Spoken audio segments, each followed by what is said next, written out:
Au nom du Père et du Fils et du Saint-Esprit. Amen. Bien-aimés dans le Christ, nous sommes aujourd'hui lundi 2 mai. La parole de Dieu qui nous est proposée est celle de l'évangile de Jean, chapitre 6, versets 22 à 29.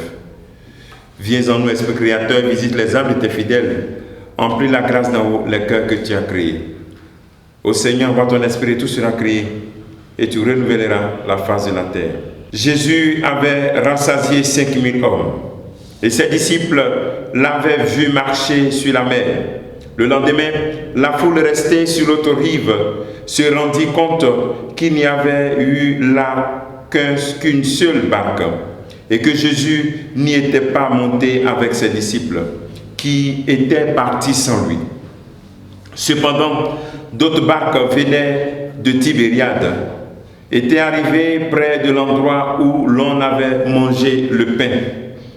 Après que les seigneurs eurent rendu grâce, quand la foule vit que Jésus n'était pas là, ni ses disciples, les gens montèrent dans les barques et se dirigeaient vers Capharnaüm, à la recherche de Jésus. L'ayant trouvé sur l'autre rive, il lui dit, « Rabbi, quand es-tu arrivé ici ?» Jésus leur répondit, « Amen, amen, je vous le dis, vous me cherchez, non parce que vous avez vu des signes, mais parce que vous avez mangé de ce pain et que vous avez été rassasiés. Travaillez non pas pour la nourriture qui se perd, mais pour la nourriture qui demeure, jusque dans la vie éternelle. Celle que vous donnera le Fils de l'homme, lui que Dieu, le Père, a marqué de son sceau. » Ils lui dirent alors, « Que devons-nous faire pour travailler aux œuvres de Dieu ?» Jésus leur répondit, « L'œuvre de Dieu, c'est que vous croyez en celui qu'il a envoyé. » Acclamons la parole de Dieu, louange à toi, Seigneur Jésus. Bien-aimés dans le Christ, nous sommes dans un chapitre 6 qui est un peu le discours, le début du discours du pain de vie. Dans cette semaine, nous allons continuer avec ce discours sur le pain de vie. Et nous voyons le Christ vient de faire la multiplication des pains et voici que la foule le cherche à cause de ce pain, à cause de cette nourriture. Et Jésus a profité pour faire ce discours du pain de vie, lui qui est le vrai pain de vie. Alors, ce que le Christ demande ici au peuple qui le cherche, lorsqu'il me cherchez, non pas parce que vous avez vu des signes, mais parce que vous avez été rassasiés, vous cherchez encore la nourriture matérielle. Le Seigneur, d'abord, nous invite aussi dans notre vie chrétienne, au fur et à mesure, à purifier les motivations.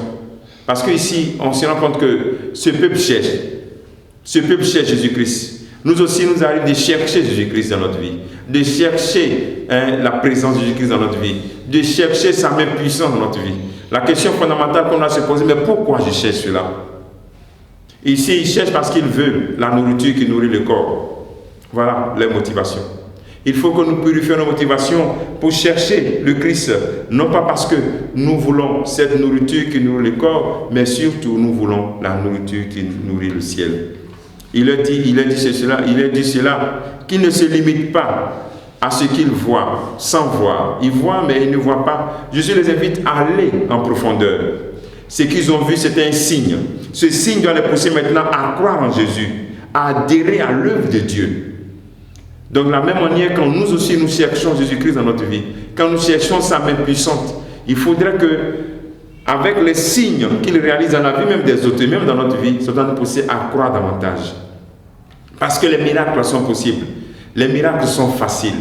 Mais ce qui est encore plus difficile, c'est est-ce que tous ces miracles qui ont été déjà réalisés nous poussent à croire. Et le Christ a déjà réalisé le plus grand miracle, sa résurrection. Il est vivant. Est-ce que le fait de savoir que le Christ est vivant, qui n'est pas mort, qui n'est pas encore dans le tombeau, qu'il est ressuscité, est-ce que ce plus grand miracle t'amène à rechercher, à aller en profondeur de la foi? Ou bien tu laisses toujours encore au-dessus, en te contentant des choses matérielles, en liant ta foi à tout ce qui est matériel, travail, âme sœur.